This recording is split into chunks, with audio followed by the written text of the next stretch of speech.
आप सभी को मेरा सादर नमस्कार। आज के हमारे व्याख्यान का शीर्षक है मोटिवेशन थ्योरी पार्ट सेकंड, अभिप्रेरणा सिद्धांत भाग 2। इस व्याख्यान की शुरुआत मैं कलाम साहब के इस वाक्य से करना चाहता हूँ, जैसा आपको स्लाइड पर दिखाई दे रहा है। इससे पहले कि सपने सच हो, आपको सपने देखने होंगे। यह एक अभिप्रेरणात्मक वाक्य है।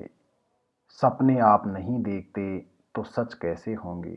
इसलिए सपनों को सच में बदलने के लिए आपको सपने देखने चाहिए। इस कोटेशन का मतलब है कि आपको अभिप्रेरित होना चाहिए। आपको उम्मीद, आपको आशाएं और विश्वास को बनाए रखना होगा। इसका मतलब है कि अभिप्रेरणा मन को मजबूत करना होगा, मनोबल को मजबूत बनाए रखना होगा। आज के हमारे इस व्याख्यान के अंतर्गत अभिप्रेरणा के मुख्य सिद्धांतों के बारे में परिचर्चा की जाएगी। कुछ महत्वपूर्ण सिद्धांतों की विस्तार से परिचर्चा की जाएगी तथा शेष आगामी सिद्धांतों की परिचर्चा अभिप्रेरणा के भाग 3 के व्याख्यान के अंतर्गत की जाएगी। तो आइए आज की परिचर्चा आरंभ करते हैं। अभिप्रेरणा के सिद्धांत, इसका मतलब है कि एक व्यक्ति अपने जीवन में, एक कर्मचारी अपने संगठन में, वह संगठन सरकारी हो अथवा निजी संगठन, किस तरह से वह कार्य करने के लिए तैयार होता है अथवा वह कार्य करता है, किस तरह से कार्य करता है, इस संदर्भ में प्रबंधकों के लिए, प्रशासकों के लिए और संगठन के लिए अभिप्रेरणा के सिद्धांत विभिन्न विचारकों ने अपने अपने मत के अनुसार प्रतिपादित किए हैं। अभिप्रेरणा के प्रमुख सिद्धांतों में पहला सिद्धांत है भय और दंड का सिद्धांत। यह सिद्धांत मुख्यतः नकारात्मक अभिप्रेरणा से जुड़ा हुआ है। इस सिद्धांत की मान्यता है कि कार्मिक भय और दंड के कारण ही कार्य करते हैं। दूसरा पुरस्कार सिद्धांत है। यह सिद्धांत इस मान्यता में विश्वास करता है कि काम के बदले यदि रिवार्ड दिया जाए तो कर्मचारी अवश्य काम करते हैं, उनको अभिप्रेरणा मिलती है। चारा और छड़ी का सिद्धांत इस मान्यता और इस विश्वास पर आधारित होता है कि हमें भय और इनाम, डराने का और पुरस्कार देने अथवा प्रशंसा करने, दोनों ही नियमों का पालन करना चाहिए। आवश्यकता सोपान सिद्धांत आवश्यकताओं पर बल देता है। एक्स वाई सिद्धांत नकारात्मक और सकारात्मक अभिप्रेरणा और मनोभावना से जुड़ा हुआ है। जेड सिद्धांत दलीय भावना से जुड़ा हुआ है। ईआरजी थ्योरी भी दलीय भावना से जुड़ा हुआ सिद्धांत है। प्रबंधकीय सिद्धांत मैनेजरियल स्टाइल और की बात करता है। द्विघटकीय सिद्धांत दो कारकों पर विशेष बल देता है। उपलब्धि अभिप्रेरणा सिद्धांत उपलब्धियों से संबंधित है। प्रत्याशा सिद्धांत प्रत्याशा पर आधारित होता है और लक्ष्य निर्धारण सिद्धांत लक्ष्य पर अपना ध्यान केंद्रित करता है। आइए इनमें से कुछ सिद्धांतों पर विस्तार से परिचर्चा आरंभ करते हैं। सबसे पहला सिद्धांत है भय और दंड का सिद्धांत। जैसा कि इसका नामकरण भी आपको दिखाई दे रहा होगा, डर और दंड। इसका मतलब है कि दोनों एक दूसरे से जुड़े हुए स्वरूप हैं। डर के लिए आपको दंड शक्ति का प्रयोग करना पड़ता है। व्यक्ति या कार्मिक, इस सिद्धांत की मूल मान्यता यह है कि व्यक्ति अथवा कर्मचारी भय और दंड के कारण कार्य करता है। इसका मतलब है कि किसी व्यक्ति को या कर्मचारी को अभिप्रेरित कैसे किया जा सकता है। डंडे की ताकत पर अभिप्रेरित किया जा सकता है। छोटे बच्चे सरकारी स्कूल में हम अनुभव करते थे कि गणित के जो अध्यापक होते थे, मैथ के टीचर के द्वारा सबसे ज़्यादा इस सिद्धांत का प्रयोग किया जाता था। बच्चों को डर लगता था, इसलिए वो सपने में भी और नींदों में भी टेबल याद करते थे, गुणनखंड याद करते थे, सूत्र याद करते थे। इसका मतलब है कि यह सिद्धांत संगठन की इस मान्यता पर आधारित है कि कर्मचारियों को डराकर और धमकाकर रखना चाहिए। उनको हमेशा ये भय बना रहना चाहिए कि यदि वो काम नहीं करेंगे तो उन पर कार्रवाई होगी। इस डर से वो कार्य करेंगे। सेवा बर्खास्त की, वेतन में कटौती, अनुशासनहीनता की कार्रवाई, पदोन्नति इत्यादि ये स्वरूप हैं जो भय और दंड के रूप में कर्मचारी को संगठन के द्वारा दिए जाते हैं। यह सिद्धांत नकारात्मक अभिप्रेरणा से जुड़ा हुआ है।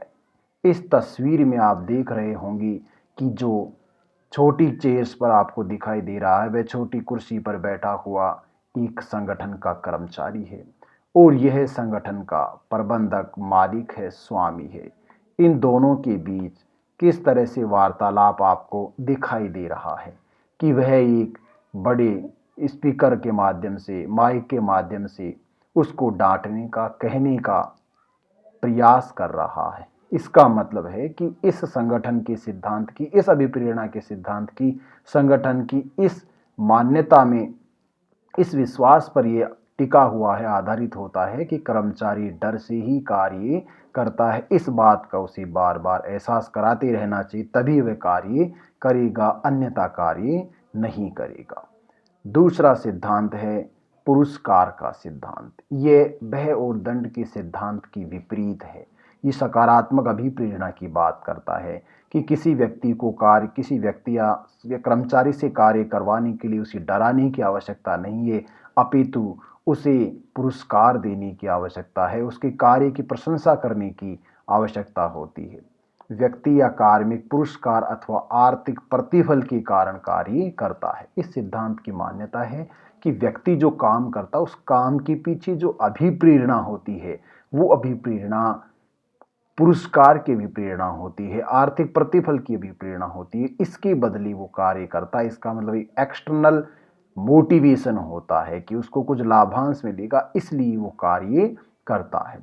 वेतन में वृद्धि करना, पदोन्नति करना, अतिरिक्त सुविधाएं प्रदान करना, बोनस इत्यादि जो आर्थिक प्रतिफल दिए जाते हैं संगठन के द्वारा अपने कार्मिक को, ये आर्थिक प्रतिफल ही पुरस्कार के रूप में उसको अभिप्रेरित करते हैं कि वह संगठन के लिए ज़्यादा से ज़्यादा कार्य करे। निजी संगठन और सार्वजनिक संगठनों में आप देखते होंगे कि वह निश्चित पदोन्नति नहीं होनी चाहिए। जहां पर कार्य करने पर आपको कार्य की पहचान मिलती है, आपको अवार्ड दिया जाता है, प्रशंसा पत्र दिया जाता है, आपको अतिरिक्त सुविधाएं दी जाती हैं, बोनस दिया जाता है, तो कार्मिक में कार्य करने के लिए सकारात्मक अभिप्रेरणा उत्पन्न होती है। यह सिद्धांत आर्थिक मानव की संकल्पना में विश्वास करता है कि व्यक्ति आर्थिक प्राणी होता है और इसलिए आर्थिक तत्वों की से प्रभावित होकर वह कार्य करता है। यदि उसे आर्थिक प्रतिफल दिए जाएंगे तो वह कार्य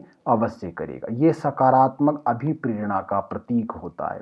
इस तस्वीर में आप देखिए, महिला कर्मचारी के द्वारा उत्कृष्ट कार्य किए जाने पर उसके प्रबंधक और साथियों के द्वारा उसकी प्रशंसा की जाती है। यह उसके कार्य का रिवार्ड है। छोटे बालकों को भी स्कूलों में, खिलाड़ियों को सब जगह पुरस्कार दिया जाता है। विजेताओं को जो इनाम दिया जाता है वो इसी सिद्धांत पर आधारित है कि वो इस बात से अभिप्रेरित होंगे कि उन्हें गोल्ड मेडल मिलेगा, उन्हें सिल्वर मेडल मिलेगा, उन्हें अन्य प्रशंसा पत्र मिलेगा, रजत पदक मिलेगा। इसका मतलब है कि उन्हें इनाम मिलेगी। उस इनाम के लिए, उस नाम के लिए, उस प्रशंसा के लिए, उस पहचान के लिए वो कार्य करते हैं।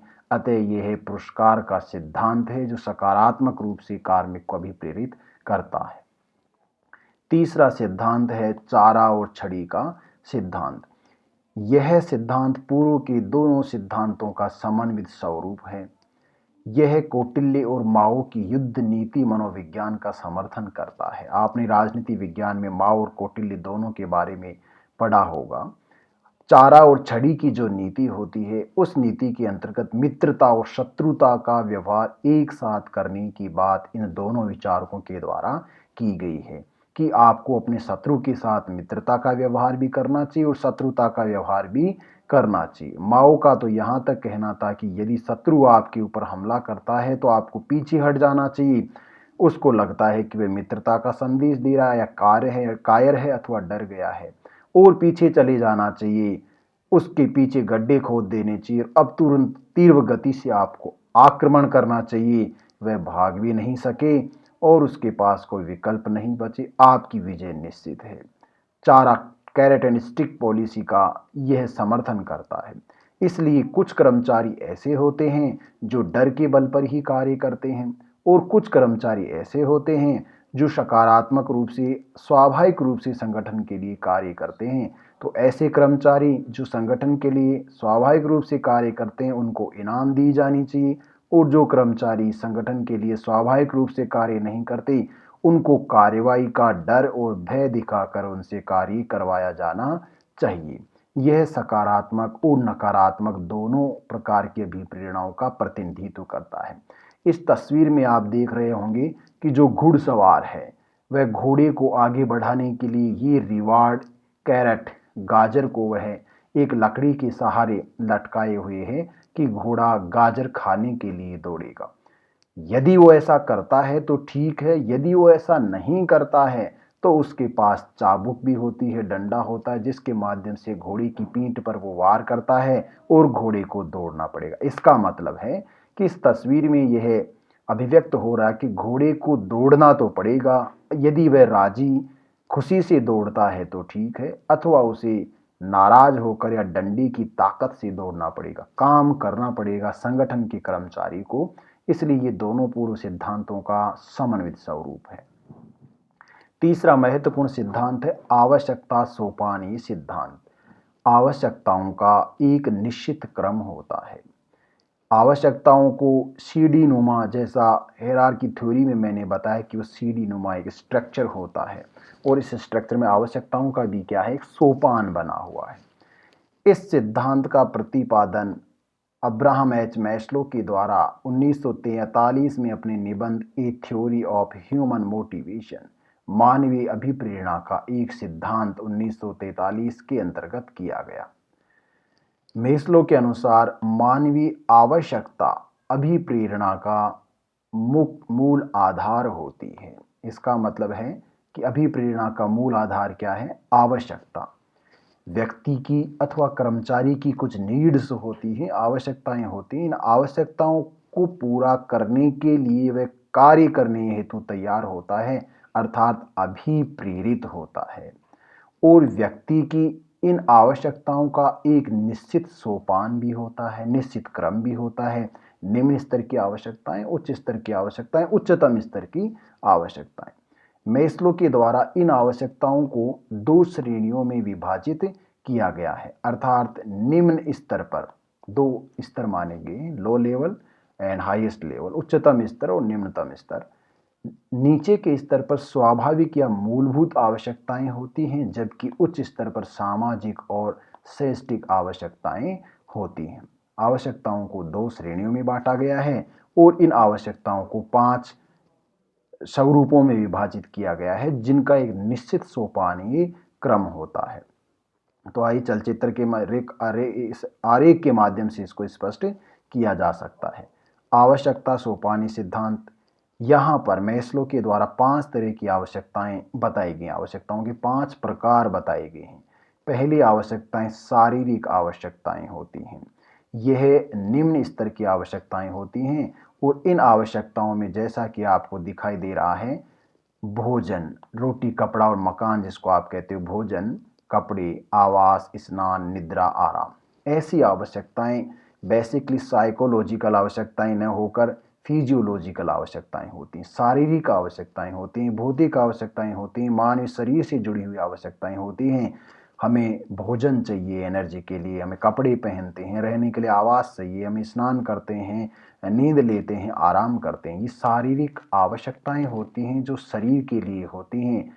अतः ऐसी आवश्यकताएं सभी लोगों की होती हैं, अधिकांश लोगों की होती हैं, इसलिए इन आवश्यकताओं की संख्या ज़्यादा होती है। इसलिए इसका ढांचा, जो फ्रेमवर्क, आवश्यकताओं के सोपान का जो स्ट्रक्चर, संरचना है, वो पिरामिड की तरह मैस्लो ने बताई।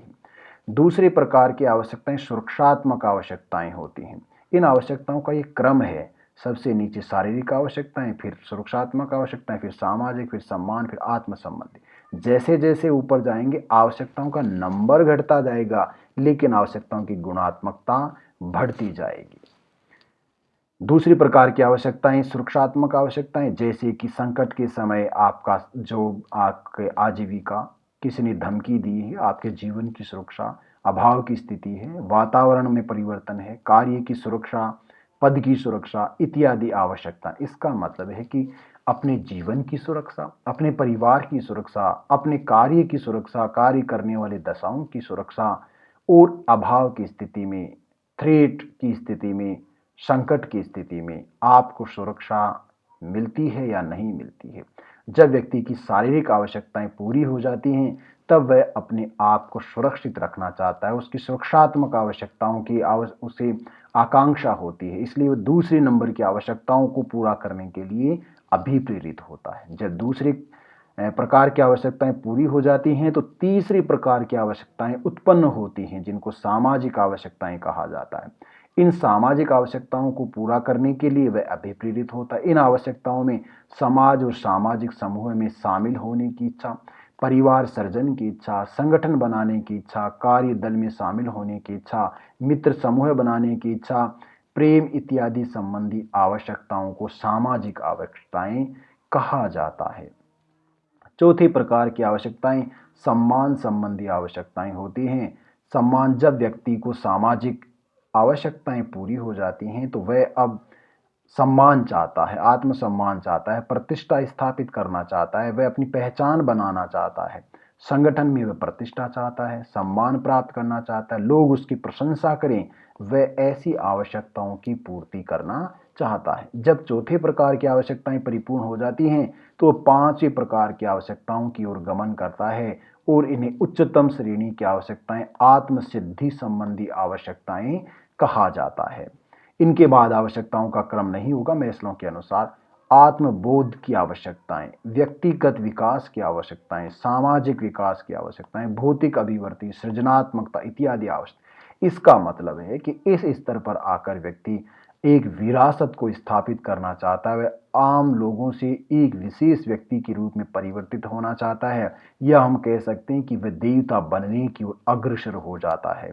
उसको ऐसे लगने लगता है कि वह महामानव है या इन सामान्य श्रेणी के लोगों से बहुत अलग है। जैसे कि भारत में अनेक बाबा कल्चर इसको कहा जाता है, बहुत से ऐसे बाबाओं के द्वारा अपने आप को ईश्वर के रूप में स्थापित करने का प्रयास किया जाता रहा है और किया जा रहा है और किया जाता रहेगा, प्राचीन काल में भी और वर्तमान समय में भी। हालांकि बहुत से बाबा जेलों में भी बंद हैं और आगामी समय में भी ऐसा होता रहेगा, क्योंकि आत्म सिद्धि संबंधी आवश्यकताओं को पूरा करने के लिए व्यक्ति कार्य करता है, अभिप्रेरित होता है। वह ऐसा क्यों करता है? क्योंकि उनकी आवश्यकताओं की वह श्रेणी को बदल लेता है, वह आत्म सिद्धि आवश्यकताओं को पूरा करना चाहता है। परंतु मैस्लो के सिद्धांत की कुछ आलोचनाएं हैं, इस कारण से नवीन सिद्धांत का उद्गम हुआ है कि इन आवश्यकताओं का मैस्लो ने जो क्रम बताया ऐसा ही क्रम हो ये जरूरी नहीं है। और सबसे पहले शारीरिक आवश्यकताएं, हो सकता है कि उसके लिए आत्मसिद्धि संबंधी आवश्यकताएं कैटेगरी 1 में हो। इसलिए नया सिद्धांत प्रतिपादित किया गया जिसे एक्स और वाई सिद्धांत के नाम से जाना जाता है। इस सिद्धांत का प्रतिपादन प्रसिद्ध व्यवहारवादी और मनोवैज्ञानिक विचारक डगलस मैकग्रेगर के द्वारा अपनी पुस्तक the human side of enterprises 1960 के अंतर्गत किया गया है। इसका अर्थ है कि इस सिद्धांत के प्रतिपादक मनोवैज्ञानिक विचारक डगलस मैकग्रेगर हैं। कार्मिकों के कार्य के प्रति दृष्टिकोण को अभिव्यक्त करने वाले दो समूह होते हैं। मैकग्रेगर का यह कहना है कि कर्मचारी जो कार्य करते हैं या कर्मचारी जो अभिप्रेरित होते हैं, इस अभिप्रेरणा के पीछे दो तरह के दृष्टिकोण होते हैं। पहला दृष्टिकोण होता है, एक समूह उन कर्मचारियों का प्रतिनिधित्व करता है जिनका दृष्टिकोण नकारात्मकता से जुड़ा हुआ है, वो नेगेटिव थिंकिंग रखते हैं। अर्थात इसे एक्स सिद्धांत के माध्यम से, सिंबल के माध्यम से बताया गया है। इसका मतलब यहाँ आंग्ल भाषा के एक्स और वाई से कोई विशेष मतलब नहीं है, यहाँ एक सिंबल दिया गया है कि जो व्यक्ति नेगेटिविटी रखते हैं उनको एक्स सिद्धांत के द्वारा हैंडल किया जाएगा और जो व्यक्ति पॉजिटिव व्यूज रखते हैं उनके लिए वाई थ्योरी को अडॉप्ट किया जाएगा, जो लीडरशिप स्टाइल को भी रिप्रेजेंट करता है। दूसरा समूह कार्मिकों के सकारात्मक दृष्टिकोण को व्यक्त करता है, अर्थात इसे वाई सिद्धांत के नाम से जाना जाता है। एक्स सिद्धांत, ये दो तस्वीरें हैं जहां आपको एक्स और वाई सिद्धांत को अभिव्यक्त किया जा रहा है। ये तस्वीरें क्या बता रही हैं, क्या दर्शा रही हैं? इस तस्वीर में आप देखिए, ये प्रबंधक होता है, मालिक होता है, और ये इसके सारे कर्मचारी होते हैं। ये कर्मचारी अपने प्रबंधक से दूर भागने की कोशिश कर रहे हैं। ऐसा क्यों है? संगठन से दूर क्यों भागना चाहते हैं? संगठन के कार्मिक स्वभाव से काम करना पसंद नहीं करते हैं। वो नेगेटिविटी होती है, उनको ये लगता है कि काम करने से कोई फायदा नहीं है, हमें काम नहीं करना चाहिए। इसलिए वो नाकारा लोग होते हैं, अकर्मठ लोग होते हैं, अकर्मण्यता से जुड़े होते हैं। वे सदैव कार्य से बचने का प्रयास करते हैं। ये बात केवल संगठन की नहीं है, परिवार में भी, समूह में भी, मित्र समूह भी आपने देखा होगा कि कुछ लोगों का स्वभाव ही ऐसा होता है। इसका मतलब नेगेटिव मोटिवेशन उनका होता है, इसलिए काम नहीं करना चाहते। वे संगठन के प्रति अपनेपन की भावना नहीं रखते। इसका मतलब संगठन को अपना नहीं मानते कि हमें क्या मतलब है इससे, हमें हमारी सैलरी मिल जाती है, तनख्वाह मिल जाती है, इसके बाद इस संगठन को आग लगी, हमें इस बात से कोई फर्क नहीं पड़ता। ऐसे विचार मैंने भी अनुभव किए हैं साथियों के द्वारा कि हमें क्या मतलब है, हमें हमारे जीवन से मतलब है, हमें संगठन से कोई मतलब नहीं है, आजीविका देने वाली संगठन से कोई। वे परिवर्तन विरोधी होते हैं। परिवर्तन के कारणों को काम करना पड़ता है, चुनौतियों का सामना करना पड़ता है, इसलिए वो यथास्थिति के समर्थक हैं। जैसा चल ऐसा पहले तो कभी नहीं हुआ, ऐसा कहना नेगेटिविटी का सिंबल है कि पहले नहीं हुआ इसलिए अब भी नहीं होगा। क्यों? क्योंकि उनको काम करना पड़ेगा। जैसे कि विश्वविद्यालय में थोड़े दिनों पहले प्रयास हुआ कि ऑनलाइन कक्षाएं होनी चाहिए, बड़े स्तर पर वरिष्ठ शिक्षक साथियों के द्वारा प्रतिरोध किया गया। क्यों? क्योंकि ये बदलाव है, ये परिवर्तन है, वो परिवर्तन के विरोधी हैं। वो एक्स थ्योरी के माध्यम से हैंडल होने वाले शिक्षक साथी हैं। वे परिवर्तन नहीं चाहते। क्यों? क्योंकि परिवर्तन होने से उनको अध्यापन कराना पड़ेगा, उनको ऑनलाइन कक्षा लेनी पड़ेगी, और वो ऐसा चाहते हैं। ऐसे कार्मिकों से काम कैसे कराया जाए, इसके लिए एक्स सिद्धांत को फॉलो करना पड़ेगा। समाधान क्या है? दंड और भय का सिद्धांत की अनुपालना। ऐसे कार्मिकों को काम करने के लिए केवल और केवल दंड शक्ति के माध्यम से ही तैयार किया जा सकता है। दूसरे तस्वीर में आप देख रहे हैं कि ये संगठन के जो कर्मचारी हैं बड़े प्रसन्न चित्त दिखाई दे रहे हैं, ये आपस में वार्तालाप कर रहे हैं, डेमोक्रेटिक स्टाइल है। ये संगठन का कार्मिक तीनों प्रसन्न चित्त दिखाई दे रहे हैं और तीनों कार्य कर रहे हैं। इसका मतलब स्वाभाविक रूप से वो काम करना पसंद करते हैं। कर्मचारी स्वाभाविक रूप से कार्य करना पसंद करते हैं। संगठन में वो एक कार्मिक के रूप में भर्ती होते हैं। उनकी जब भर्ती होते हैं तभी उनकी ड्यूटीज़ के बारे में, रेस्पॉन्सिबिलिटीज़ के बारे में और कोड ऑफ कंडक्ट के बारे में उनको बता दिया जाता है। वे उसके अनुसार अपना कार्य करते रहे। जैसे कि कलाम साहब का कोटेशन फिर से यहाँ मैं कहना चाहूँगा, यदि आप अपनी ड्यूटी को सैल्यूट करते हो तो लोग अपने आप अब आपको सैल्यूट करेंगे, और यदि आप ड्यूटी को सैल्यूट नहीं करते हो तो लोगों को आपको सैल्यूट करना पड़ेगा। आत्मनिर्देशन और आत्मनियंत्रण के गुण रखते हैं। इसका मतलब है कि इनको कहने की आवश्यकता नहीं, ये सेल्फ डायरेक्टेड होते हैं, उनको पता है क्या करना है। आत्मनियंत्रण, सेल्फ कंट्रोल भी रखते हैं कि उन्हें एक नियंत्रण में रहना है। संगठन के प्रति समर्पण की भावना, ये मानते हैं कि संगठन उनकी आजीविका चलाता है, उनके परिवार को चलाता है, उनके पेट का पालन पोषण करता है, इसलिए संगठन के प्रति वो समर्पण की भावना रखते हैं। अपने दायित्व का अनिवार्यता के साथ निर्वहन करते हैं। वो अपनी ड्यूटी से पीछे नहीं हटते हैं। पहली ड्यूटी, पहला कर्तव्य उनका यही है कि वो अपने कर्तव्य का निर्वहन करे, सबसे पहला आधार है। और वास्तव में यदि किसी भी संगठन में कर्मचारी अपने अपने कर्तव्य का निर्वहन करें तो संगठन अपनी लक्ष्य और बुलंदियों को, अपने उद्देश्यों को प्राप्त कर सकता है, बुलंदियों तक पहुंच सकता है। मैंने कक्षा में भी अनेक बार विद्यार्थियों को कहता हूं कि छात्र अगर अपने विद्यार्थी कर्तव्यों का निर्वहन करे और शिक्षक अपने शिक्षक के नाते जो कर्तव्य उनका निर्वहन करे, इस देश का प्रत्येक कर्मचारी निजी क्षेत्र और सरकारी क्षेत्र में यदि पियोन से लेकर चीफ सेक्रेटरी तक अपनी अपनी ड्यूटी का ईमानदारी से निर्वहन करे तो इस देश को एक आदर्श और अच्छा और श्रेष्ठ देश बनने से या मेरा भारत महान बनने से कोई नहीं रोक सकता। ये वास्तविकता है, ये सत्यता है। हालांकि ये कड़वा है, बुरा लगता है, परंतु यही हकीकत है। विकसित देशों में एक राष्ट्रपति या प्रधानमंत्री सार्वजनिक बस से, पब्लिक ट्रांसपोर्ट से यात्रा कर सकता है। क्यों कर सकता है ऐसा? इसका मतलब है ये बहुत बड़ा अंतराल दिखाता है, क्योंकि वह वाई थ्योरी से मोटिवेट होता है।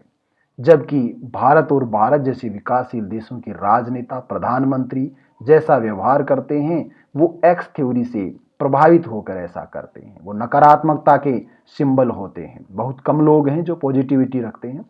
सभी कार्मिकों में सृजनशीलता की योग्यता। यदि सब अपना अपना कार्य करते हैं तो कार्य को और अच्छे ढंग से करने के आइडियाज उनमें आते हैं, विचार आते हैं। क्रिएटिविटी इसको कहा जाता है। कर्मचारियों और प्रबंधन के बीच यदि ऐसा करते हैं तो कार्मिकों के प्रति प्रबंधक भी अच्छा दृष्टिकोण रखता है और कार्मिक भी प्रबंधक के प्रति अच्छा दृष्टिकोण रखते हैं। और ऐसा करने से संगठन में ह्यूमन रिलेशंस क्रिएट होते हैं, मानवीय संबंधों का सृजन होता है और वह संगठन एक अच्छा आदर्श संगठन होता है। समाधान, ऐसे वाई सिद्धांत से अभिप्रेरित व्यक्तियों का जो समूह होता है, उनका एक ही समाधान है कि उनको कार्य के प्रति रिवार्ड, उनके कार्य की पहचान होनी चाहिए, उनको पुरस्कार मिलना चाहिए। अधिकांश भारतीय सरकारी संगठनों में आपने देखा होगा, मैंने महसूस किया है कि यदि कोई कर्मचारी अपने निर्धारित कर्तव्य का निर्वहन करता है, उससे आगे बढ़कर कार्य करता है, तो उसके कार्य की कोई पहचान नहीं होती, अधिकांशतया सार्वभौमिक नहीं है, और उसको कोई रिवार्ड नहीं मिलता है, उसके कार्य को पहचान भी नहीं मिलती है। तो वो ऐसा सोचता है कि वो ही कार्य क्यों करे। और दूसरी तरफ एक्स सिद्धांत के समर्थक कि वो कार्य नहीं करेंगे तो भी उनको सैलरी पूरी मिलेगी, उनकी तनख्वाह में कोई कटौती नहीं होगी, उनके प्रमोशन में कोई कटौती नहीं होगी, तो फिर वो कार्य क्यों करें। वो नेगेटिविटी के सिंबल होते हैं।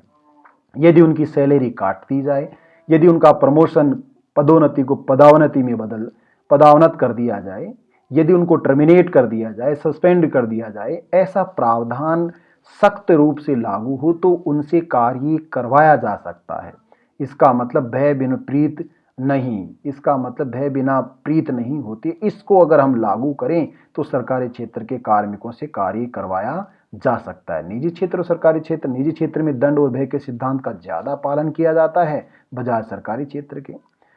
नेक्स्ट सिद्धांत है जेड सिद्धांत। इस सिद्धांत के मुख्य प्रतिपादक विलियम जी आउची और उसके प्रमुख समर्थक अल्फ्रेड जेगर हैं।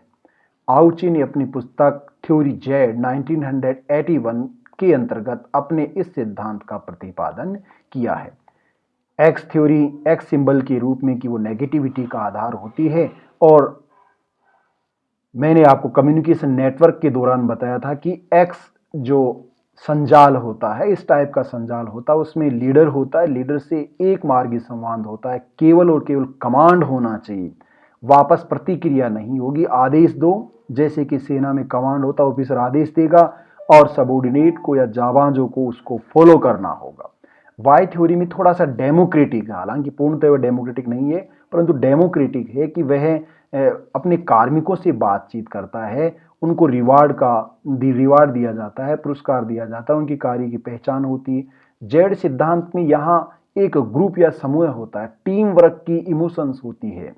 यह सिद्धांत जापानी प्रबंधन पर शोध प्रस्तुत करता है। जापान के कार्मिक, मैंने कई बार कक्षा अध्यापन के दौरान बताया कि भारत में श्रमिकों की हड़ताल करने का तरीका और जापान में मजदूरों की हड़ताल करने का तरीका अलग अलग क्यों होता है, क्योंकि भारतीय श्रमिक और भारतीय कार्मिक अधिकांशतः नेगेटिविटी के सिंबल होते हैं, वो एक्स थ्योरी को रिप्रेजेंट करते हैं, जबकि जापानीज जो लेबर होती है, कर्मचारी होते हैं, वो वाई थ्योरी को रिप्रेजेंट करते हैं।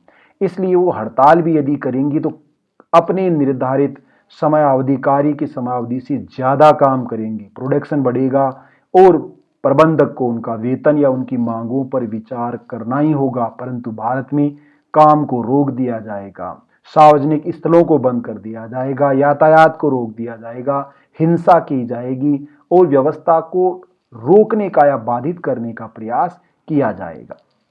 यह मैग्रेगर के वाई विचारधारा के सिद्धांत से भी आगे का स्वरूप है। इसका मुख्य केंद्र संगठन में कार्यरत कार्मिकों की दलीय भावना होता है। एज ए टीम वर्क, संगठन में जो कर्मचारी होते हैं, अकेला कार्मिक कार्य नहीं कर रहा होता है, सभी कार्मिक मिलजुल कर एक ग्रुप के रूप में कार्य करते हैं। टीम इंडिया का आपने काफी विवेचन सुना होगा। अनेक कंपनियों का अध्ययन करने के पश्चात आउची ने प्रबंधन की व्यवस्था में कार्य करने की शक्ति अभिप्रेरणा के मुख्य आधार 3 शब्दों विश्वास, ट्रस्ट, मर्मज्ञता, सब्टिलिटी एंड आत्मीयता, इंटीमेसी, इन 3 शब्दों पर ही यह सिद्धांत केंद्रित है, जेड सिद्धांत केंद्रित है। अनेक कंपनियों का अध्ययन करने के पश्चात यह अभिप्रेरणा के 3 शब्द जहां विश्वास, ट्रस्ट होता है, मर्मज्ञता होती है, आत्मीयता होती है, इन 3 शब्दों के कारण ही इसे जेड थ्योरी या जेड सिद्धांत के नाम से जाना जाता है। इस तस्वीर में आप देख रहे होंगे कि ये दो सैनिक हैं, 3 से 2 सैनिक हैं, 2 सैनिक हैं, 2 सैनिक, 2 सैनिकों के ग्रुप बने हुए हैं और 6 सैनिकों का एक ग्रुप बना हुआ है। इस वेपन्स को ऑपरेट करने के लिए इन सैनिकों को ग्रुप के रूप में कार्य करना पड़ेगा, जुड़कर कार्य करना पड़ेगा, ये एज ए टीम कार्य करना पड़ेगा, अन्यथा ये वेपन्स ऑपरेट नहीं कर पाएंगे। इसका मतलब है कि इनके बीच आपस में विश्वास होता है, ट्रस्ट होता है, एक दूसरे पर आंख मूंद कर ये विश्वास करते हैं। विश्वास का मतलब है पूर्ण रूप से विश्वास करना। मर्मज्ञता, एक दूसरे के उस इमोशंस को और भावनाओं को वो बहुत अच्छी तरह से जानते हैं। संगठन के प्रति समर्पण, देश की सेवा के प्रति समर्पण, देश के लिए न्योछावर की भावना को वो जानते हैं। और आत्मीयता, ये अपने आप से एक दूसरे से विभिन्न धर्मों के, जातियों के, क्षेत्रों के, भाषा बोलने वाले कार्मिक हो सकते हैं, परंतु वह एक सैनिक के रूप में कार्य करते हैं, वो भारतीय सेना के रूप में कार्य करते हैं।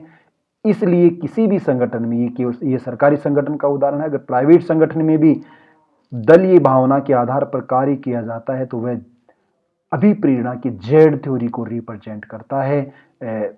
वह ऐसी कार्य की भावना को तैयार करता है जहां जुड़कर कार्य किया जाता है, विखंडित होकर नहीं, संलित होकर कार्य किया जाता है, लगातार वो कार्य करते रहते हैं। और इसी के साथ आज का अभिप्रेरणा सिद्धांत भाग 2 समाप्त हुआ। आप सभी का मेरी ओर से बहुत बहुत धन्यवाद। और सभी वीडियोज को आप क्रमबद्ध श्रृंखला के रूप में देखने के लिए YouTube पर सामोता ऑनलाइन क्लासेज के माध्यम से सर्च कर सकते हैं।